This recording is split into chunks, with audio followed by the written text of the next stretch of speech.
What if a 7-year-old understood money better than his own teacher? This is Leo.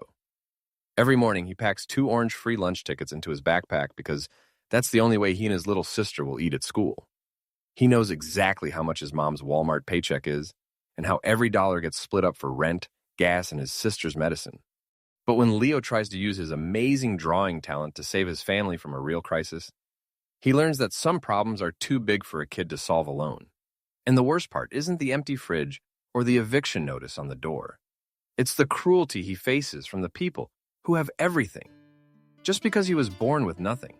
Disclaimer: this channel features fictional psychological stories created for emotional exploration and storytelling purposes. All characters and events are fictional.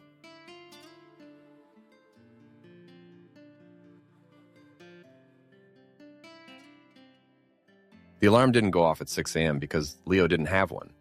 His eyes just opened, like they had an agreement with the sun. The quiet in the small apartment was a different kind of noise. The hum of the old fridge, the sigh of his mom, already gone to her first job, and the soft breathing of his little sister Lily, asleep on the fold-out couch. He moved like a ghost, padding to the kitchen. The fridge door opened with a suck of air. Inside, a half-gallon jug of milk bought with the EBT card, a stick of butter, and a single sad-looking apple. The rest was empty white space. He got the generic brand cereal from the cupboard, the bag inside a plain box that just said oat rings in serious letters. He poured 2 bowls, making sure Lily's had more. While the cereal got soggy, he packed their backpacks.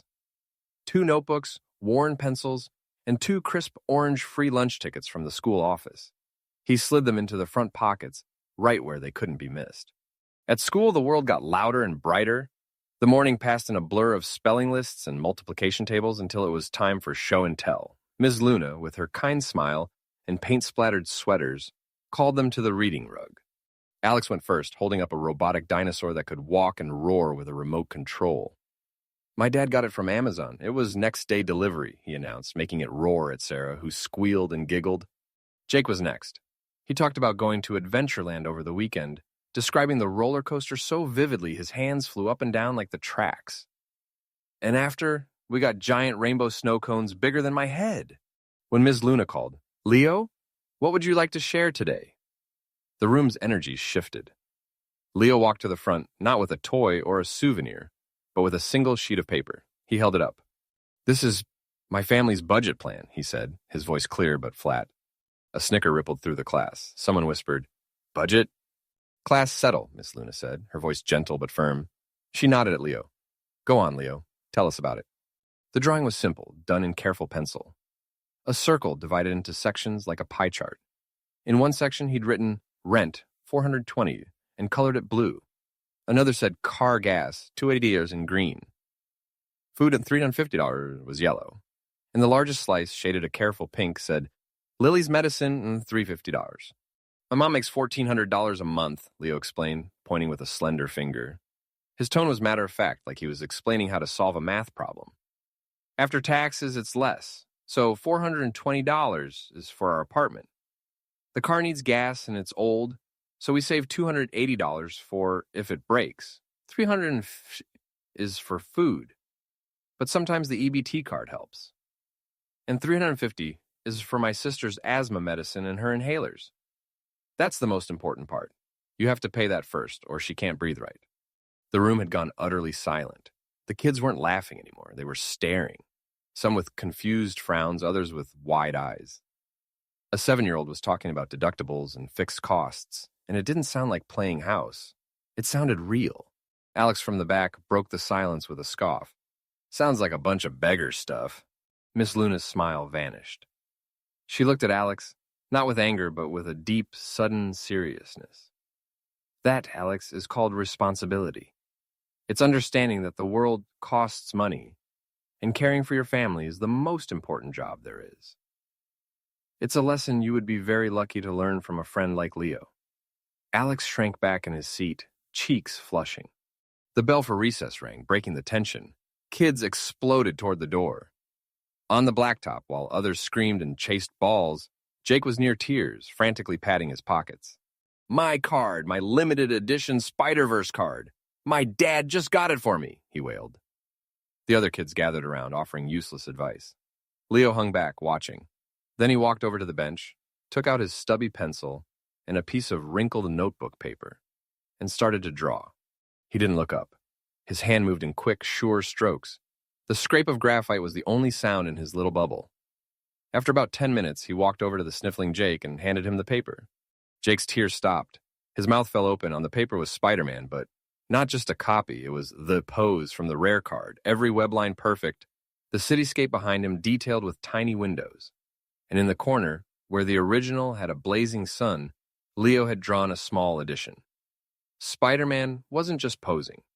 He was looking down.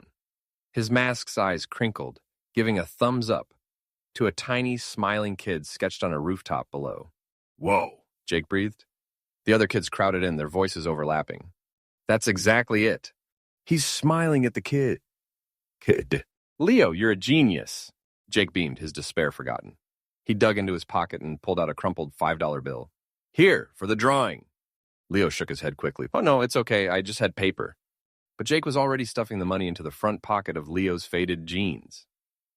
"My dad says artists should get paid. Take it." He ran off, waving the drawing like a flag, leaving Leo standing with a hand over his pocket, feeling the strange, crisp shape of the bill through the denim.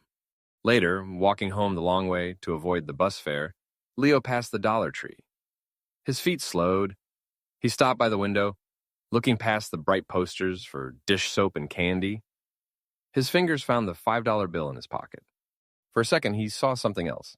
The white envelope on their kitchen table at home with final notice peeking out from under the salt shaker. The amount due, $87.50. His mom had left it there, a silent, tired white flag. $5. It was a king's ransom and absolutely nothing at all. His face went pale, the brief warmth from Jake's thanks evaporating. He stood there so long his reflection in the glass started to look like a stranger. A small boy holding a fortune that couldn't fix a thing. Then he took a deep breath, pushed the door open, and the bell jingled. The air inside smelled like plastic and lemony cleaner. He walked the aisles with a practiced eye. He picked up 2 blue boxes of macaroni and cheese, the kind with the powdered cheese. He found a single large bottle of store-brand water. The total at the register, with tax, came to $3.08. The cashier dumped his change into his hand, $1, some quarters, dimes, and pennies. The coins felt warm and heavy. Back outside, the late afternoon sun was blinding. He shifted the plastic bag to his other hand, the boxes knocking together with a soft thump-thump. He looked at the remaining money in his palm, then closed his fist around it. It wasn't enough for the electric bill. It wasn't enough for medicine. But it was enough for this. "At least Mom won't have to cook tonight," he whispered to no one, and started the walk home. Across the street at the gas station, Miss Luna was replacing the nozzle on the pump. She glanced up, wiping her hands on a napkin. She saw the small boy with the 2 big backpack eggs into the Dollar Tree stare at the change in his hand with an expression far too old for his face, and then square his thin shoulders before walking on. She saw the careful, economical way he carried the bag, like it held something precious. Her heart, the one that loved paint-splattered sweaters and children's stories, gave a single hard twist in her chest. She stood there, holding the gas cap, watching him until he turned the corner and disappeared, a tiny figure swallowed by the long shadows of the coming evening. "Got it. Let's tell this story like we're sitting right there with Leo." Simple words, clear pictures, and the kind of details that make you feel it in your gut. No headings, no fuss, just the quiet, heavy world of a little boy whose family is one flat tire away from disaster. Here we go. The car died on a Tuesday. It wasn't dramatic. The old Ford Taurus just let out a long sigh, a shudder that ran through the steering wheel and into Leo's mom's hands, and went quiet. The humming of the engine stopped. The cool air from the vents turned warm and then stopped blowing altogether. "Oh, no, no, no, no," his mom whispered. She turned the key. Click, click, click, click. It was a sad, empty sound, like a toy with dead batteries. They were 2 blocks from home, pulled over on the side of the road. Cars zoomed past, making their little car rock. Leo sat very still. He watched his mom pick up her phone. He could tell from her face what was happening, even before she spoke. "Hi, yes, I need a tow. My membership number is—" A long pause. Her shoulders sank down. "It expired? Are you sure?" Another pause. "Oh, I see, thank you." She hung up and just stared at the phone in her lap. Then the real calls started. Her voice got that bright, chirpy sound she used when she was nervous. "Hi, Maria. It's Sarah. Listen, I'm in a tiny bind." The chirpiness faded bit by bit with every call. "I understand. Yeah, next month. Okay, thanks anyway." When there was no one left to call, she put the phone down and rested her forehead on the steering wheel. Leo saw her shoulders shake just once. When she looked up, her cheek had a clean streak where a tear had washed away the dust. She didn't look at him. She looked straight ahead at the road and said, so quietly he almost didn't hear, "The mechanic says it's probably the transmission. He thinks $600 to fix it." She finally turned to him, and her eyes were scared in a way that made Leo's stomach feel cold. "I don't know where $600 comes from, baby." After that, everything got slower and harder. His mom started taking the bus to her morning job at Walmart. It meant leaving before the sun was even properly up. She started working extra nights, too, stocking shelves after the store closed. Leo's job was to go straight home after school, let himself into their quiet apartment, and watch Lily. In the evenings after he'd made Lily dinner, usually the mac and cheese from the Dollar Tree, and read her a story, he would draw. But he didn't draw the real world. He drew a spaceship car that never broke down. He drew his mom in a fluffy armchair fast asleep and smiling in her sleep. He drew wallets that were so full of money, the dollars spilled out like leaves. One day at school, during indoor recess, Jake was looking over his shoulder. "Whoa, Leo, is that a phoenix?" "It's just a bird," Leo mumbled, trying to cover it. "Can I have it for real? I'll put it on my binder." Then Megan heard, "I want one. Draw me a cat with wings." Leo looked at his drawing. He looked at his pencil, worn down to a nub. A very practical idea clicked in his mind. $1, he said, for a drawing on normal paper. $2 if I do it on the good paper from the art shelf. Jake immediately dug 2 crumpled dollar bills out of his pocket. "Do mine on the good stuff." That's how Leo's secret business started. He used the money to buy a better sketchbook from the Dollar Tree. He drew during silent reading time and at lunch. He drew superheroes, magical animals, and deep space planets. The orders came in whispers before the bell rang. In 1 week, he had $25. He kept the money folded up small and hidden inside his favorite book, Charlotte's Web. At night, he'd take it out and smooth the bills on his blanket. $25. If I do this for 4 more weeks, that's $100. $100 was a real number. It was a chunk of the 600. For the first time since the car died, Leo felt a small, hard knot of hope in his chest. But secrets are hard to keep. Alex had seen Megan hand Leo money. After school one day, Alex and his friends found Leo by the bike racks. "Hey, artist," Alex said, his voice loud and fake-friendly. "Heard you're running a little store." He smirked. "Look at the little businessman. What are you going to buy? A new wheel for your trailer?" The words hit Leo like a splash of ice water. He froze. He looked down at the cracked sidewalk and didn't say a word. His silence was his only defense, but he couldn't stop his hands. As he gripped the straps of his backpack, his fingers began to shake. That knot of hope in his chest suddenly felt thin and breakable, like an eggshell. He walked all the way home, the words "trailer trash" ringing in his ears with every step. When he opened the door, he knew something was wrong. The air in the apartment was too still. His mom was home early. She was still in her blue Walmart vest, sitting at the kitchen table. She wasn't making dinner, she wasn't moving. She was just sitting there, staring at the wall. When the door clicked shut, she turned.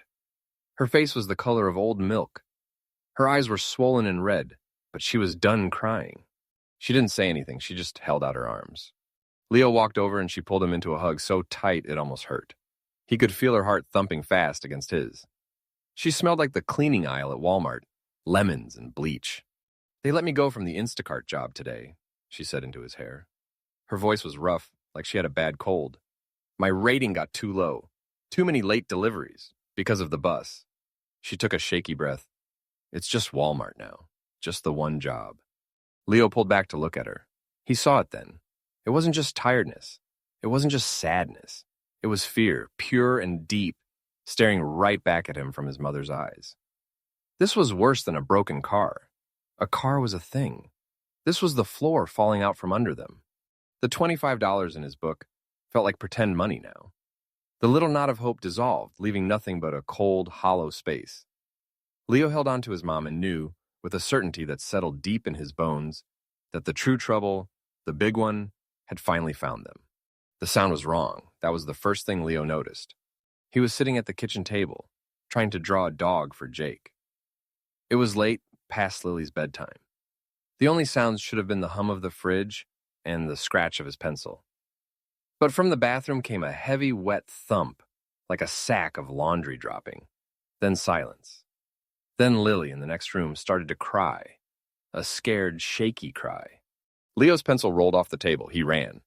The bathroom door was open a crack. He pushed it. His mom was on the floor. She was on her side, her face pressed against the cold tile. Her eyes were closed. She wasn't moving. For 1 second, Leo's whole brain went white and empty, like a TV screen with no signal. All the smart thoughts, all the budgeting, disappeared. The only thing left was a 7-year-old's raw, screaming fear. Then his body moved before his mind could catch up. He ran to his sister's room. "Lily, stay here," he said, his voice higher than he'd ever heard it. He didn't wait to see if she listened.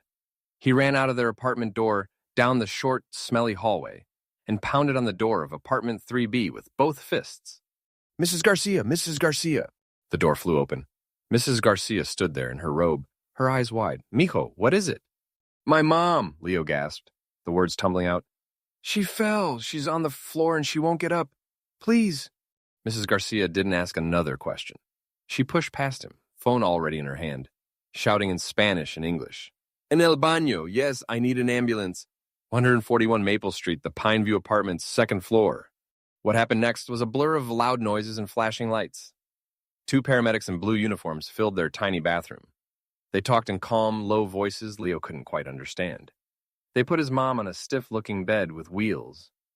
Leo stood frozen in the hallway, clutching Lily's hand. Lily was hiccup-crying, her face buried in his shirt. As they wheeled his mom past, one of the paramedics, a woman with kind eyes, looked at Leo. "You coming with us, buddy?" Leo just nodded, mute. He scooped Lily up even though she was heavy, and followed them down the stairs. In the back of the ambulance, it was bright and smelled like plastic. His mom had a tube in her nose and a bag of clear water hanging next to her. The paramedic was checking her pulse. Leo's mind clicked back on, but it was a different part. The practical, scared part. He looked at the paramedic. "We have Medicaid," he said, the words coming out in a rehearsed rush. "Her card is in her wallet, in her purse. It's blue and white." His mom had told him this 100 times. "If anything ever happens, you tell them we have Medicaid first." The woman nodded. "Okay, sweetie, that's good information. Just try to breathe." The emergency room was a world of 2 bright lights and too much waiting. They took his mom behind some big swinging doors. A lady in scrubs led Leo and Lily to a corner of the waiting area with hard plastic chairs that stuck to his legs. She brought them little boxes of apple juice. A different lady with a clipboard came over. She had a gentle voice. "Hi, I'm Donna. I'm a social worker. Can I ask you a few questions about your mom?" Leo sat up straight. He knew this too. He recited his mom's full name, her date of birth, her social security number. He gave the name of their family doctor at the low-cost clinic. He repeated the Medicaid number, the letters and digits marching out of his mouth in perfect order. The lady Donna blinked a few times, her pen pausing over her clipboard. "You're a very good helper," she said softly. Leo didn't feel like a helper. He felt small and brittle, like one touch would shatter him. He held Lily, who had finally cried herself to sleep in his lap, and watched the clock. Each minute felt like an hour. He watched people come in, a man holding a bleeding hand, a crying baby, an older lady who looked confused.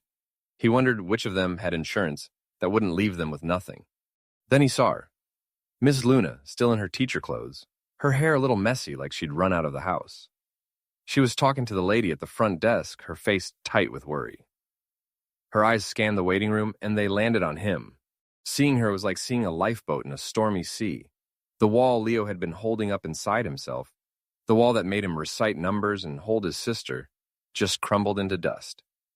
He gently shifted Lily onto the chair, ran across the ugly green carpet, and crashed into Ms. Luna, wrapping his arms around her waist and burying his face in her sweater. He didn't mean to cry, but it was like a dam broke. Great heaving sobs shook his whole small body. "Miss Luna," he choked out, the words wet and broken. "She's gonna be okay, right? The bills, Mom said hospital bills can take everything. They take your house. They take everything you have." He looked up, his face streaked and desperate. "We don't have anything left to take." Miss Luna didn't say, Everything will be fine. She didn't give him a grown-up lie. Instead, she knelt down right there on the ER floor and held him tight. She felt solid and real. I'm here, she said into his hair. Her voice was firm, like a promise. We'll figure it out together. Let me talk to the social worker. You've done everything right, Leo. Everything. Her words were a rope thrown to someone drowning. We, together. He wasn't alone with the numbers and the fear anymore. Later, they let them see his mom. She was in a bed, looking very small in a hospital gown. She was awake, but her eyes were tired. So tired. She smiled weakly when she saw them. A doctor said words like severe exhaustion, dehydration, and nutritional deficiency. He said she needed to rest, really rest. Miss Luna spoke quietly with the doctor and with Donna, the social worker. She nodded a lot. Then she came over and put a hand on Leo's shoulder. You and Lily are going to stay with me for a little bit, just until your mom is a little stronger, okay? At Miss Luna's house, everything was calm and clean. It smelled like cinnamon, not mildew. She gave them towels and set up sleeping bags on her soft living room rug. Lily, exhausted, fell asleep almost immediately. Leo sat with his backpack, the one thing that was his. He unzipped it and took out his old Crayola crayon box. He wasn't going to draw. He just needed to hold on to something familiar.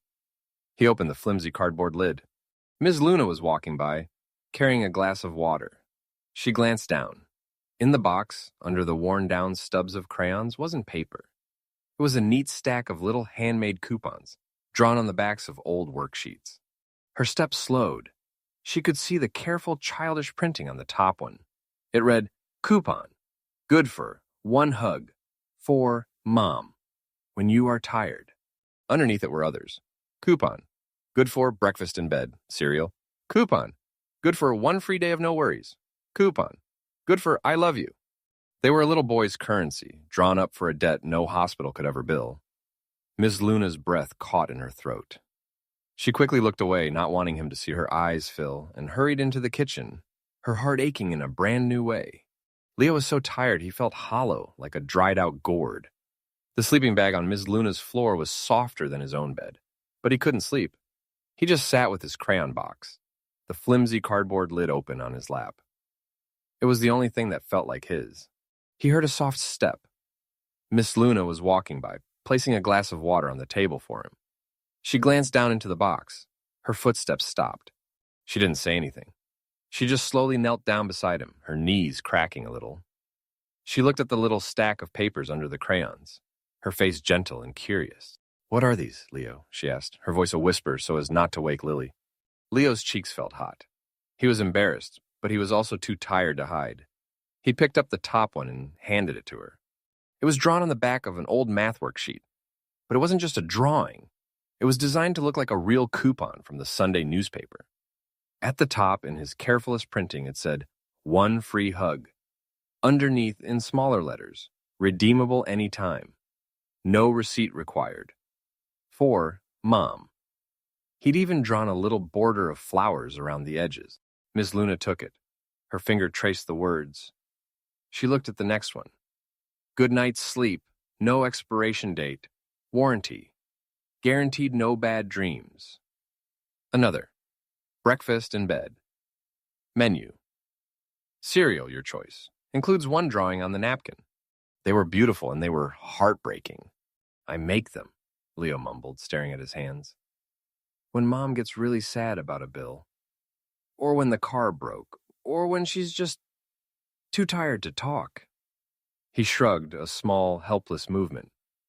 I give her one. She smiles. She really smiles, so I keep making more. He looked up at Ms. Luna, and his eyes were pools of pure 7-year-old despair. But I know they're not real. They don't pay the rent. They're just pretend money for pretend problems. And our problems aren't pretend. Ms. Luna sat there on the floor with him for a long minute, holding the coupon for a hug. She looked at it, then at Leo's slumped shoulders. She wasn't the kind of adult who said, "Oh, honey," in a sugary voice. She was thinking. Finally, she spoke. The school is having an art fair in 3 weeks to raise money for new library books. I'm in charge of one of the booths. She put the coupon down carefully. I need to sell things. Bookmarks, maybe little posters. But I am a terrible, terrible artist.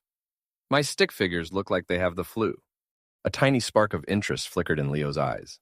I need an artist, Ms. Luna said, her tone becoming businesslike. A partner. If you provide the art, I'll provide the supplies, the booth, and do the selling. We'll split the profit. 60% for the booth costs, and my work, 40% for the artist. She reached for a notepad on her coffee table, tore off a sheet, and began writing in clear, bold letters. She signed her name at the bottom with a flourish. She handed the paper to Leo. It read, Contract. Artist, Leo Anderson. Job, create 50 original drawings for art fair. Payment, 40% of all sales. Signed, Luna Hernandez, booth manager. Leo held the paper. He read it once, twice. He traced the numbers with his finger. This wasn't a gift. It wasn't a yes on lookup from a grown-up. It was a job. It had a percentage and a signature. It felt solid, like a brick you could build something with. The spark in his eyes grew brighter, but then it dimmed. His shoulders slumped again. But I have to watch Lily now. Mom has to rest. The doctor said, I can't come to school early or stay late to draw. Ms. Luna nodded, like this was just another problem to solve, like a math equation. What if the work came to you, she said.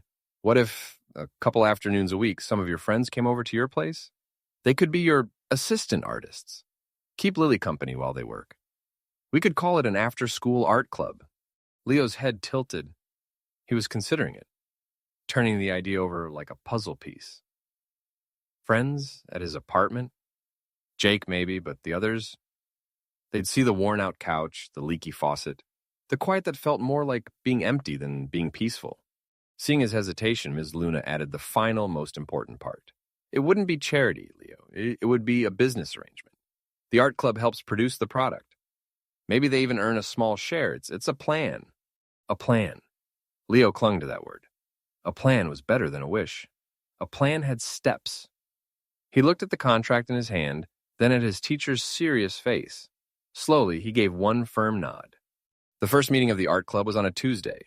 Leo had cleaned the small trailer until every surface shone, even the old linoleum. He'd put Lily's toys in a neat basket. He was nervous, his stomach full of fluttering moths. Jake arrived first, his backpack full of his own markers. This is so cool, he said, his voice normal, like he came to tiny apartments every day. Then came Maya and Chloe from their class, who Ms. Luna had talked to. They looked around with wide, curious eyes, but they just smiled and said, Hi, Leo, where should we set up? They spread a blanket on the floor. Leo handed out pieces of paper from his new, school-supplied sketch pad. Lily, thrilled to have visitors, sat in the middle, coloring furiously on her own paper. For an hour, the small space was filled with the quiet sound of drawing, the rustle of paper, and soft laughter. It wasn't loud or fancy, but it was full. Leo was showing Jake how to shade a dragon's wing when a shadow fell across the doorway. The screen door was shut, but the main door was open to let in the afternoon light. Alex stood on the top step, his nose slightly wrinkled, like he smelled something bad. He had his expensive sneakers and a smirk on his face. He'd heard about the club and had come to see the show. His eyes swept over the room, the clean but threadbare rug, the second-hand furniture, the kids sitting on the floor. His gaze landed on Leo, who had frozen, a green marker in his hand. Alex didn't say it loud enough for the girls to hear. He leaned forward just a bit, his voice a low, mean murmur meant only for Leo. So, he whispered, his smirk widening, this is where the charity case lives. Then he turned and sauntered away, leaving the words hanging in the air like a poison cloud. The warm, creative feeling in the room seemed to leak right out the door after him. Leo looked down at his half-finished dragon, but all he could see was the smug look on Alex's face. The marker in his hand felt suddenly very, very heavy. Leo had never felt so nervous in his whole life. It was like 1,000 butterflies were having a party in his stomach. The school gym was buzzing with the art fair, tables covered in lumpy clay pots, colorful finger paintings, and posters about rainforests. But his table, Ms. Luna's table, looked different. Miss Luna had arranged his drawings like a real store. There were bookmarks with tiny perfect dragons curling around the edges. There were small posters of magical forests and smiling planets. And there were sheets of stickers, each one a mini masterpiece of a superhero or a fantastical animal. In the center was a sign in Ms. Luna's neat handwriting, original art by Leo Anderson, grade 2. Proceeds support our library. He stood slightly behind the table, his hands clasped tight behind his back. He watched as kids and parents stopped, pointed, and smiled. He heard the words, Oh, look at this one. Look at this one, honey, the detail. Did a second grader really draw this? How much for the unicorn sticker sheet? Miss Luna handled the money, her smile bright. $2 for a bookmark, 3 for a small poster, $1 per sticker sheet. The little cash box began to fill up with bills and coins. With every clink and every thank you, Leo stood a little taller. The nervous butterflies began to settle, replaced by a warm, glowing feeling in his chest. Pride. It was a quiet, fierce pride. This wasn't a coupon, this was real. People were trading real money for something that came from his hands. Then he saw Alex. Alex was moving through the crowd with his dad, a tall man in a crisp shirt who checked his watch every few minutes. They stopped at the table. Alex's eyes swept over the display, not with wonder, but with a cold, calculating look. He leaned over and whispered something to his father. His father nodded, pulled out a sleek leather wallet, and handed Alex several bills. Alex stepped forward, a smug smile on his face. He pointed at the display. "I'll take them all," he announced, his voice loud enough for people nearby to hear. Miss Luna blinked. "All of them, Alex? That's very generous." "My dad says to support school events," Alex said, the words dripping with fake sweetness. He slapped the money on the table, more than enough. A murmur went through the crowd. Leo's glowing pride flickered. Something felt wrong. This wasn't how it was supposed to go. He watched, his heart starting to thump a strange, anxious rhythm. As Alex gathered up every last bookmark, every poster, every sheet of stickers, he piled them all in his arms. Then Alex turned, not to leave, but to face the growing circle of onlookers. He held the stack of Leo's art high. "This," Alex said, his voice turning sharp and mean, "is what happens when you let trash into the art fair." And he tore the entire stack in half. The sound was awful, a sharp, ripping crunch of paper. He didn't stop. He tore the halves into quarters, then shredded them again, letting the pieces flutter to the gym floor like ugly, colorful snow. He stomped on a fallen drawing of a phoenix. "It's trash," he spat, looking right at Leo, his face twisted with contempt. "For trash people!" Time stopped. The gym, which had been full of chatter and laughter, went dead silent. Every eye was on Leo. He felt the heat of 100 stares on his skin. The warm glow in his chest froze, then shattered into a million icy shards. He couldn't breathe. He couldn't move. He just stood there, watching the torn pieces of his dragons and unicorns and planets scatter on the dirty gym floor. They looked so small, so broken, just like he felt. A hot tear escaped, tracing a burning path down his cheek. Then another. He couldn't stop them. He was on display, humiliated, and the evidence of his dream was littered at his bully's feet. But then movement. Jake didn't say a word. He just walked forward, his jaw set. He didn't look at Alex. He knelt on the hard floor and began carefully picking up the torn pieces. He gathered them like they were precious. Maya from the art club came next, her eyes blazing. Then Chloe. Then other kids from their class, kids who had bought Leo's stickers, kids who had just been watching. They didn't confront Alex. They simply bent down and started to help, collecting the fragments of paper.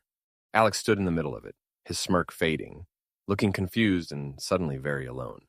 Jake stood up, a handful of shredded art cradled in his palms. He looked Alex straight in the eye, his voice clear and calm and full of a sadness much older than a third grader's.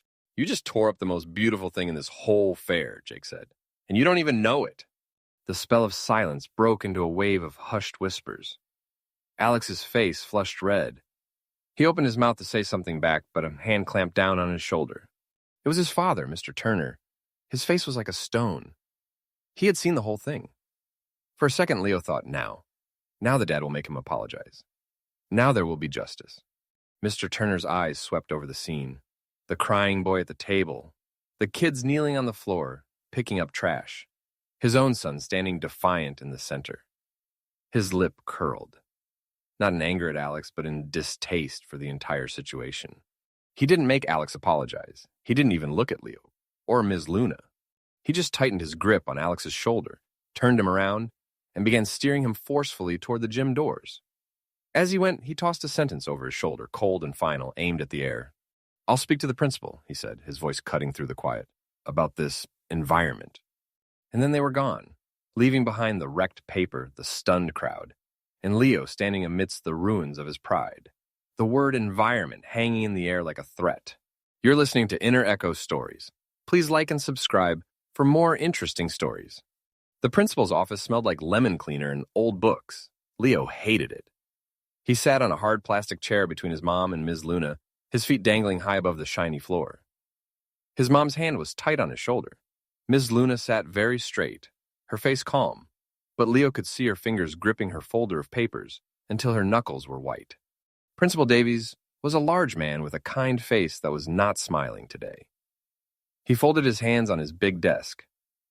"We're here because of a serious concern," he began, his voice like gravel. "Mr. Turner has filed a complaint about the art fair incident." The door opened and Mr. Turner walked in. He didn't sit in the empty chair. He stood like he was giving a presentation at the bank. He didn't look at Leo or Sarah. He looked at the principal. "The issue, Frank," Mr. Turner said, using the principal's first name, "is one of environment and appropriate conduct. He waved a hand vaguely toward Leo, "this enterprise, at a school event. It encourages a handout mentality. It blurs the line between a school project and panhandling." Leo felt his mother stiffen. Her hand on his shoulder shook, but her voice was quiet and fierce. "My son worked for that money. He had a contract." Mr. Turner gave a small, dismissive sigh as if she'd spoken in another language. "The larger issue is the hostility it fostered. My son felt so uncomfortable, so targeted by this display, that he reacted poorly. Now, Ms. Luna," he turned his cool gaze on her, "by championing this, you created an unsafe and divisive atmosphere. I'm concerned about the judgment being exercised here." Principal Davies shifted in his chair, looking uncomfortable. He looked at Ms. Luna. "Luna, we do need to consider the optics. A fundraiser is one thing, but a single student running a vendor booth?" Ms. Luna didn't flinch. She opened her folder. "With respect, Principal Davies and Mr. Turner, I believe you're missing the context entirely." She pulled out 2 pieces of paper and slid them across the desk. The first was one of Leo's budget drawings from that first show and tell. The pie chart was faded but clear. Rent, car, food, medicine. The second piece of paper was different. It was a list written in Leo's careful, blocky printing. It had a title, Art Club Business Plan. Underneath were bullet points. "It'll make 50 drawings for fair. Use 40% money for car fix. Know how to save 10 for more paper. End of profit 100. Buy mom new shoes for work."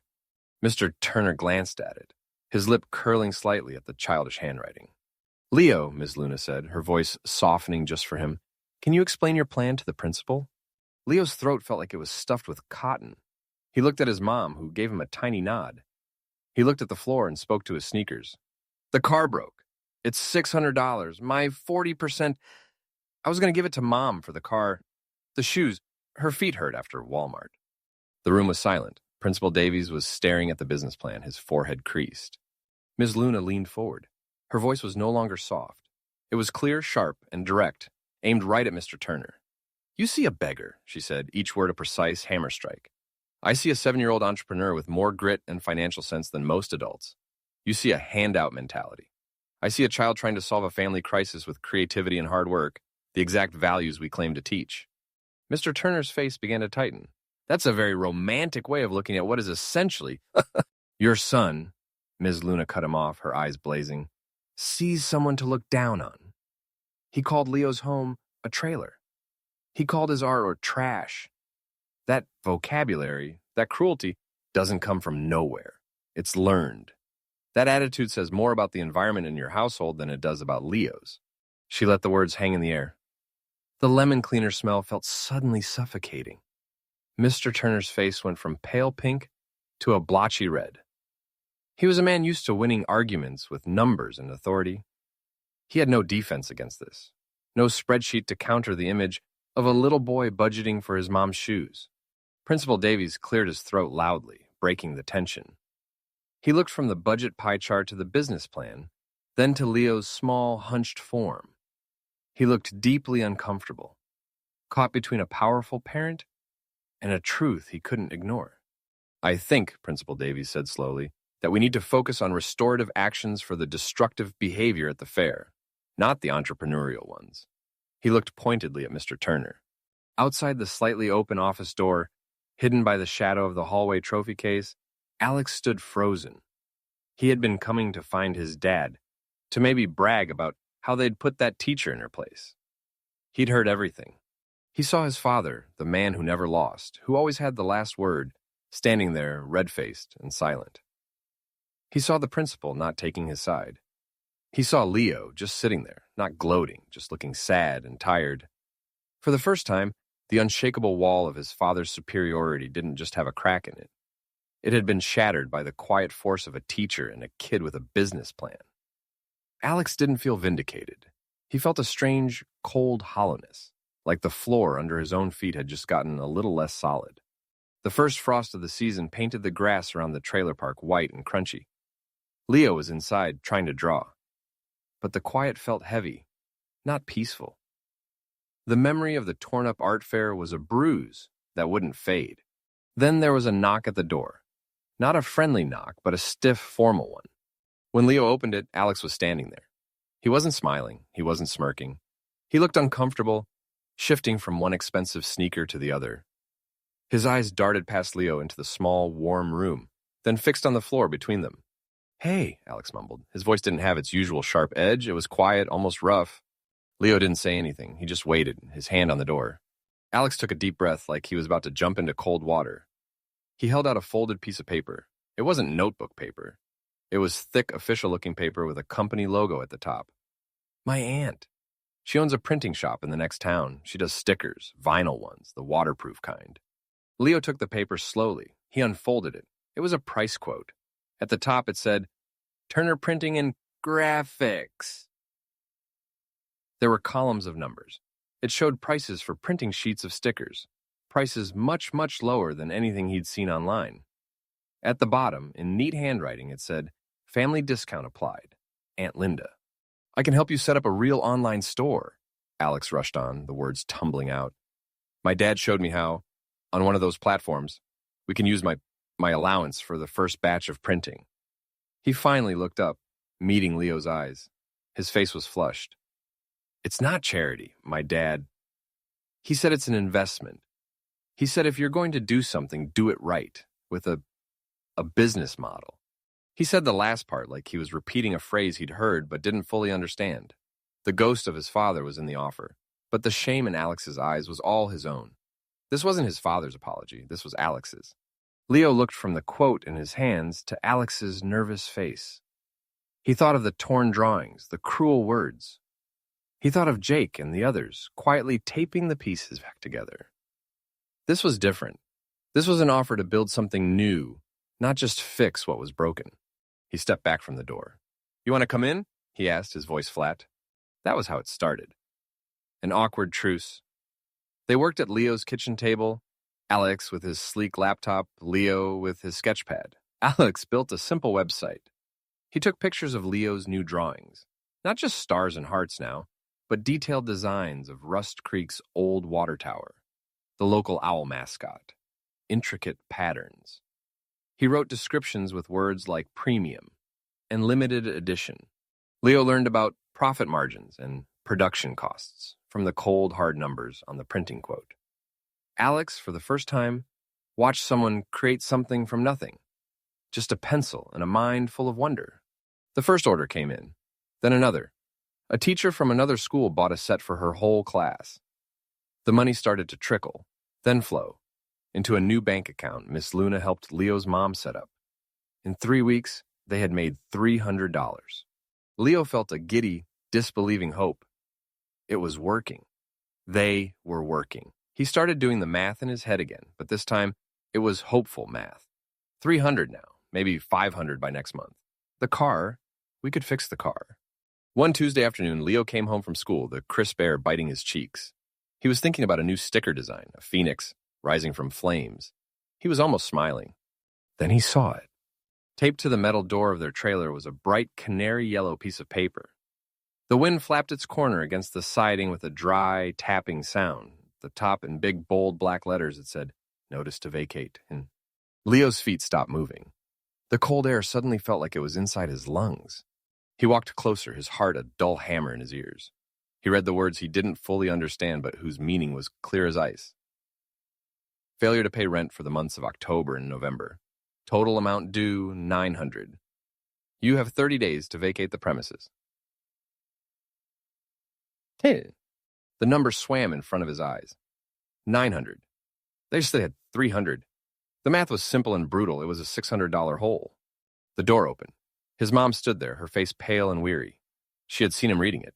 She didn't try to hide it or usher him inside. She just looked at him, and in her eyes was all the exhaustion, all the fear, all the love in the world. Leo looked from the yellow paper to his mother's face. The hopeful math he'd been doing shattered. But a new, harder feeling rose up to take its place. It wasn't hope. It was stubbornness, a sheer, childish refusal to accept this ending. He turned to her, his small face set in a fierce, impossible determination. He pointed a finger at the notice. "We have 30 days, he said, his voice surprisingly steady. "I can make it. I can get the rest." His mom's eyes filled with tears, not sad tears, but heartbroken ones. She didn't see a businessman or an entrepreneur. She saw her little boy standing in the cold, declaring war on an eviction notice with nothing but a handful of sticker money.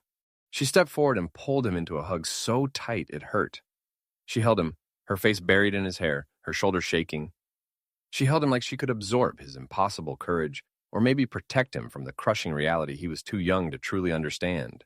Leo stood there, wrapped in her arms, staring over her shoulder at the yellow paper. The Phoenix design was forgotten. All he could see was the number. 630 days. He repeated it in his mind, a desperate, silent mantra. "I can make it!" But in the deep, quiet ache of his mother's hold, he felt the terrible, unspoken truth. She knew he couldn't. The yellow notice on the door was a ticking clock. Leo drew like a machine, his hand flying over the paper. Sticker orders were still coming in, but the numbers were a slow, agonizing crawl. He'd lie awake at night, the numbers scrolling behind his eyes.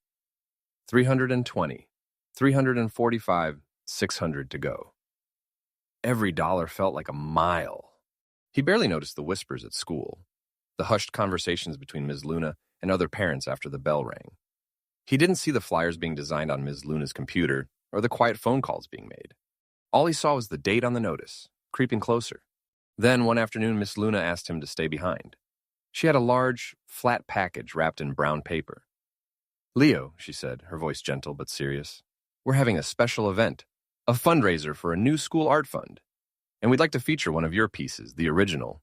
She unwrapped the package. Inside a simple, clean wooden frame was the first coupon for a happy day he had ever drawn, the one he'd made for his mom.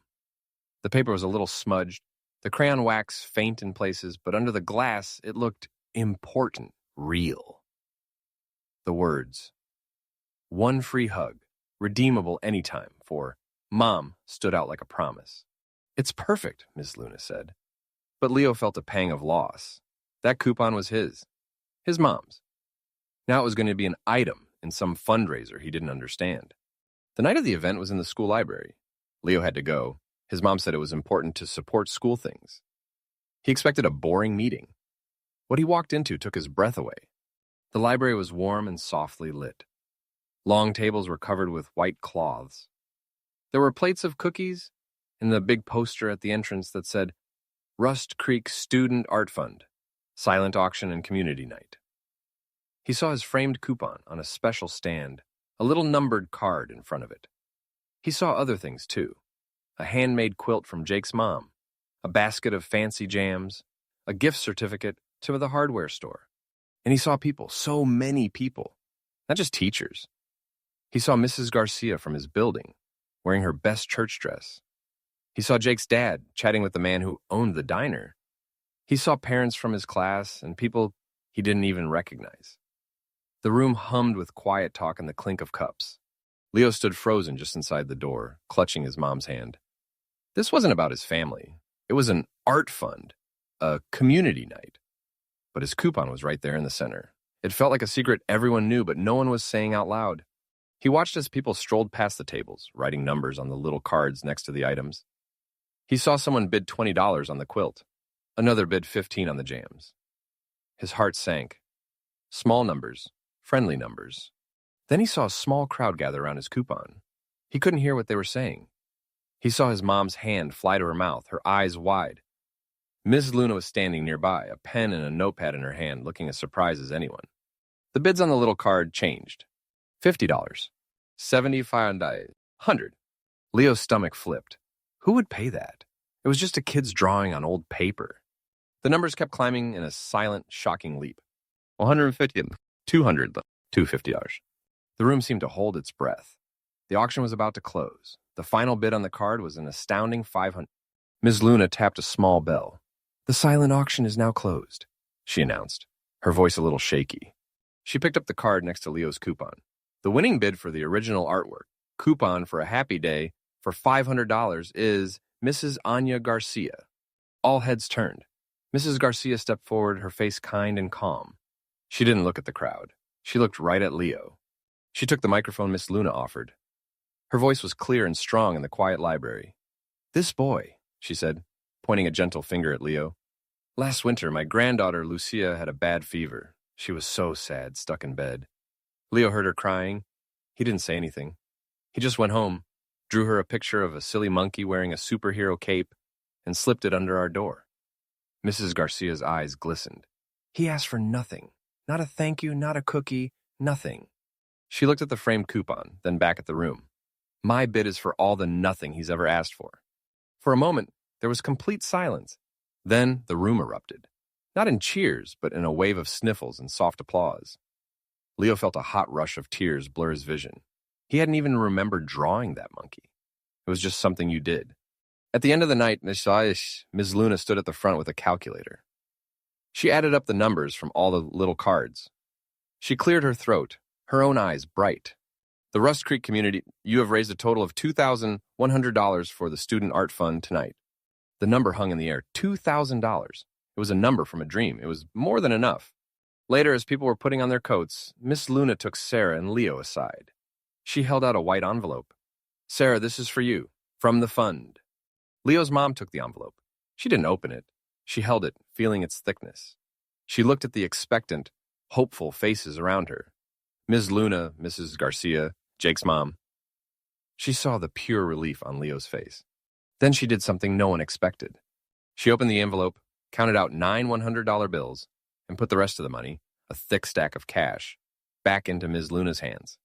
"This," Sarah said, holding up the $900, her voice firm but full of emotion, "is a loan from the fund to pay our debt. We will pay it back, every cent." She looked at the remaining money in Miss Luna's grasp. "But that belongs to the children, to the real Rust Creek Student Art Fund, for paper, for paints, for classes, for kids who see the world a little differently." She placed a hand on Leo's shoulder. "Let it grow. Let it help the next kid who needs to draw their way out of a bad day." Ms. Luna stared at the money, then at Sarah's determined face. She didn't argue. She simply nodded, her own tears finally spilling over. She understood. This wasn't an ending, it was a beginning. And it had started with a coupon for a hug, drawn by a little boy who was just beginning to learn how powerful his gift truly was. Something had shifted in Rust Creek. It wasn't a big, loud change. It was a quiet one, like the first green shoot breaking through hard winter ground. The money from the auction, the money Sarah had given back, didn't just sit in an envelope. Miss Luna opened a proper bank account with a real checkbook that said Rust Creek Student Art Fund in fancy letters. And she did something even more important.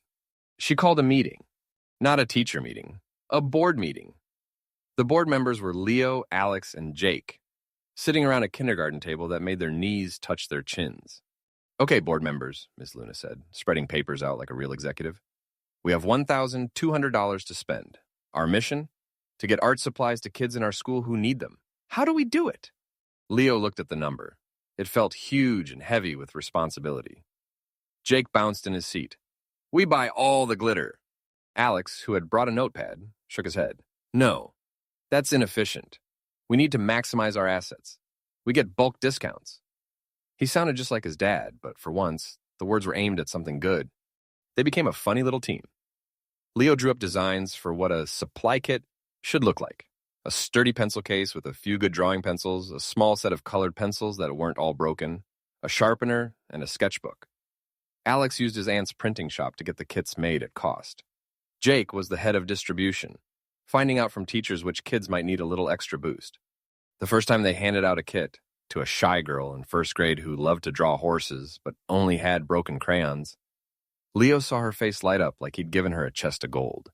That feeling was better than selling 100 stickers. Then the story found its way into the Rust Creek Gazette, the little local paper that usually wrote about high school football and town council meetings. There was a picture on the front page, below the fold. It was of the framed coupon for a happy day. The headline read, "Local Boy's Art of the Heart Inspires Community Fund." Leo's mom bought 3 copies. She read the article out loud at the kitchen table, her voice catching on the parts about the eviction notice and Mrs. Garcia's bid. Leo felt embarrassed and proud all at once. It was strange seeing your pain and your drawings turned into a news story for the whole town to read. He didn't know someone else was reading it too. 2 days later, a truck pulled up outside their trailer. It wasn't a fancy truck, but a sturdy, dusty one, with the words, "Henderson's Custom Woodworks," on the side. A man with kind eyes and sawdust in the wrinkles of his hands knocked on the door. "Mrs. Anderson," he said when Sarah answered, "I'm Bill Henderson. Read about you and your boy in the paper." He took off his cap, looking a little nervous. "I run a small wood shop over on Mill Road. We make furniture, cabinets, that sort of thing. My office manager just retired to Florida. It's not glamorous work. Invoicing, answering phones, scheduling, but it's steady. Comes with health insurance. I was wondering if you might be interested." Sarah stood frozen in the doorway. The words steady and health insurance hung in the air like magic spells. I don't have much office experience," Sarah said, her voice thin with hope and fear. Bill Henderson waved a hand. "I grew up in the old Pineview trailers myself. My mom cleaned offices. I learned that willing hands and an honest day's work are worth more than a fancy degree any day of the week. The job's yours if you want it. We can start you slow." From behind his mother, Leo watched as his mom's hand flew to her mouth. She didn't cry. She just kept nodding, over and over, like a clock that had finally been wound again. "Yes," she whispered. "Yes, please." The morning of her first day at Henderson's Woodworks, the air smelled like possibility. Sarah put on her best pair of pants and a blouse that wasn't from Walmart. She looked nervous, but it was a good nervous. The tired shadows under her eyes seemed a little lighter. As she was about to walk out the door, Leo stopped her. "Mom, wait." He reached into his pocket and pulled out a folded piece of paper. It was a new coupon. But this one was different. He had drawn it on the best paper from the new art fund supplies. It had a border of intricate, interlocking stars and tiny blooming flowers. At the top, in his most careful, beautiful lettering, it said, "Coupon for one fresh start." And below that, in smaller letters, was a single sentence that made Sarah's breath catch. "Redeemed in full." She took the coupon, her fingers trembling. She looked at it, then at her son's serious, hopeful face. This wasn't a promise for the future. It was a receipt, a confirmation. The deal was done. The fresh start they had scrimped and fought and hoped for was no longer a dream. It was here. She leaned down and kissed the top of his head, the paper crinkling in her hand. "Thank you, Leo," she whispered, her voice thick with an emotion too big for words. Then she straightened her shoulders, tucked the coupon into her new purse, and walked out into the morning sun, heading not for a bus stop, but for a job that promised a tomorrow. Leo watched her go, and for the first time in a very long time, the future didn't feel like a problem to solve. It felt like a blank page waiting for a beautiful drawing. The trailer hadn't changed. The same patch of linoleum was still loose by the door. The same faucet still dripped if you didn't turn it just right. But the air inside was different. It wasn't the heavy quiet of worry anymore. It was the warm, lived-in hum of a home that was okay. Sarah's new job at the woodshop came with regular hours and something called a dental plan. She still got tired, but it was the good tired of a day's work done, not the bone-deep exhaustion of 2 jobs and a breaking heart. Lily started kindergarten, bringing home paintings that were all wild, happy splashes of color. And Leo still drew. He and Alex still ran their online sticker shop. It wasn't about saving the car or stopping an eviction anymore, and it was just their thing. The profits went into the Rust Creek Student Art Fund, which had now given out over 50 art kits and paid for a visiting cartoonist to come to the school. Alex's father, Mr. Turner, never apologized, but he did stop calling the principal. Sometimes he even asked Alex how the venture was going. The school year was ending. In the stuffy gymnasium, filled with the smell of polished floor and excited kids, they were having the end-of-year awards ceremony. Leo sat with his class, swinging his feet that almost touched the floor now. He wasn't really listening until he heard his name. And this award is for the student who has shown exceptional resilience, creativity, and heart. The Most Resilient Student Award goes to Leo Anderson. For a second, Leo didn't move. Jake elbowed him, beaming. Ms. Luna, standing on the stage, nodded at him with a smile that crinkled the corners of her eyes. He walked up the steps, the wooden stage creaking under his sneakers. Principal Davies shook his hand and handed him a certificate in a blue folder. Then he leaned into the microphone. "Leo, would you like to say a few words?" A year ago, Leo would have frozen. A year ago, his mind was full of numbers and fears. Now, as he looked out at the sea of faces, his mom wiping her eyes in the back, Jake giving him 2 thumbs up, Alex sitting up straight, he felt a calm settle over him. He knew what he wanted to say. He stepped up to the microphone, which was too high. Principal Davies lowered it for him. Leo took a deep breath. His voice, when it came out, was clear in the quiet gym. "Thank you," he began. "We all know about dollars." A little ripple of knowing laughter went through the parents. "I learned a lot about dollars this year." He paused, gathering his thoughts, looking not at the adults, but at his classmates. "But I learned about other kinds of currency, too. Better kinds." He held up a finger. "My mom taught me about the currency of love. It doesn't come in bills. It's paid in packed lunches and late-night hugs, in working until your hands are sore so your kids can sleep warm." He held up a second finger. "My little sister, Lily, she trades in the currency of laughter. It's the most infectious currency there is. You can't save it in a bank, but it makes you richer right away." He looked at his teacher. "Ms. Luna deals in the currency of second chances. She sees what you can be, not just what you are, and she invests in it." Finally, he looked at Jake, at Maya and Chloe, and even for a brief second, at Alex. "And my friends, they showed me the currency of kindness." His voice grew softer, more sure. "It's the most valuable of all, because you can't draw it. You can't buy it. You can't even really save it up. The only way to earn more is to give it away." He stopped. He didn't have a big ending. He just said, "That's what I learned. Thank you." For a heartbeat, there was silence. Then, from the back of the gym, Sarah Anderson began to clap. It was one pair of hands, steady and strong. Then Ms. Luna joined. Then Jake whooped. And then, like a wave, the entire gymnasium was on its feet. The sound wasn't just applause. It was a release, a recognition. Teachers wiped their eyes. Parents nodded, holding each other's hands. Leo saw Alex, still sitting, but clapping hard, his eyes fixed on the floor, his cheeks flushed. He wasn't smirking. He wasn't looking around to see who was watching him. He was just clapping, learning the value of a currency he'd never been taught at home. Later, back in the trailer, the afternoon sun streamed through the clean windows. On the wall by the door, Sarah had created a little gallery. On one side, carefully preserved under a sheet of clear plastic, was the old canary yellow eviction notice. It wasn't a badge of shame anymore, and it was a landmark, a mountain they had climbed. Right next to it, in a beautiful wooden frame that Mr. Henderson had made in his shop as a gift, was the coupon for a happy day. Mrs. Garcia had insisted on giving it back after the auction. "It belongs with its artist," she'd said. And below that, in a simple clip frame, Sarah had pinned the very first $100 bill Leo had earned from his sticker business. It was wrinkled and soft from being folded and counted so many times. Leo stood looking at the wall. The notice, the coupon, the money. They told the whole story side by side. The danger, the love, the fight. They were all different kinds of currency, and together, they had purchased the most precious thing of all, a future. He felt a hand on his head, ruffling his hair. It was his mom. She didn't say anything. She just stood with him, looking at their history on the wall. The faucet dripped a steady, peaceful rhythm. Somewhere outside, Lily was laughing. The trailer hadn't changed, but everything had.